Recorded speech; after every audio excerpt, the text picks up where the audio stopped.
Hi అండి, అందరికీ నమస్తే. మనం ఈ వీడియోలో bed time blood sugar checking గురించి డిస్కస్ చేస్తాం. అది ఎంత ఇంపార్టెంట్, అసలు చేసుకోవాలా లేదా, చేసుకుంటే ఏంటి లాభం అనే వివరాలు మనం ఈ వీడియోలో డిస్కస్ చేసుకుందాం. ఈ చాలామంది చాలా మిస్ చేస్తూ ఉంటారు రాత్రిపూట బ్లడ్ షుగర్ చెక్ చేసుకోవడం. మీరు రోజుకి 4 సార్లు చేసుకుంటే, 5 సార్లు చేసుకుంటే, 6 సార్లు చేసుకుంటే, 7, 8 సార్లు చేసుకున్నా కూడా కంపల్సరీగా మనం రాత్రి పడుకునే ముందు బ్లడ్ షుగర్ చెకింగ్ అనేది చేసుకోవాలి. అంటే తిన్న 2 అవర్స్ తర్వాత కానీ, 2.5 అవర్స్ తర్వాత కానీ, 2-3 గంటల తర్వాత ఎంతైనా కానీ రాత్రి పడుకునే ముందు మాత్రం కంపల్సరీగా బ్లడ్ షుగర్ చెకింగ్ చేసుకోవాలి. ఎందుకు చేసుకోవాలి? మెయిన్గా 2 కారణాలు ఉన్నాయి. ఒకటేమో మన రాత్రి కూడా షుగర్స్ పడుకునే ముందు తెలియకపోతే రాత్రిపూట మనకి నిద్రలో లో షుగర్స్ రావచ్చు, లేదా సివియర్గా హై షుగర్స్ వెళ్ళచ్చు. సో ఇలాంటివి మనం రాకుండా చూసుకోవాలి. మనం బ్లడ్ షుగర్స్లో ఒక అర్థం చేసుకోవాలి. పడుకునే ముందు మనం నెక్స్ట్ షుగర్స్ రాత్రి అంతా ఎలా ఉండబోతున్నాయని ఊహించుకోవాలి. అట్లీస్ట్ అర్థం చేసుకోవాలంటే ఆ బ్లడ్ షుగర్ అనేది చెక్ చేసుకోవాలి.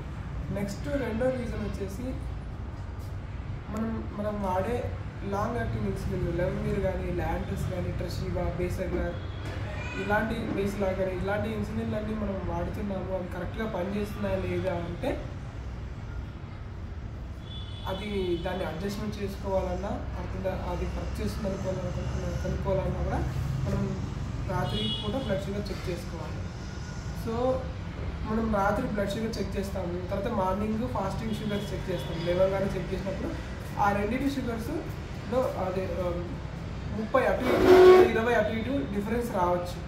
అంటే ఫర్ ఎగ్జాంపుల్ రాత్రి పడుకునే ముందు 140 వచ్చింది అనుకోండి, మార్నింగ్కి అది 110 లేదా 160, 170 అంతనే డిఫరెన్స్ రావాలి. అంటే +or-30, +or-20 అక్కడ అంత డిఫరెన్స్లో ఉంటే మనం వాడే లాంగ్ యాక్టింగ్ ఇన్సులిన్ కరెక్ట్ అని. ఎందుకంటే మనం ఫుడ్ కోసం తీసుకునే ఇన్సులిన్ ఆ పాటికి అయిపోయి ఉంటుంది కదా. రాత్రి అంతా పనిచేసేది ఎవరు? Long acting insulin. రాత్రి ఒకటే కాదు, డే టైంలో కూడా పనిచేస్తుంది. కానీ రాత్రి ఆ టైంలో ఇంకే ఇన్సులిన్ ఉండదు కాబట్టి ఇదే మెయిన్ ఇన్సులిన్. షుగర్స్ అన్నీ మనకి స్టేబుల్గా స్థిరంగా ఉంచడానికి సహాయపడుతుంది. సో అది అర్థం చేసుకోవాలంటే మనం ఖచ్చితంగా చెక్ చేసుకోవాలి. సో అందరూ ఇప్పటి నుంచి ఖచ్చితంగా మిస్ అవ్వకుండా bed time blood sugar check అనేది చేస్తారని ఆశిస్తున్నాం. Thank you.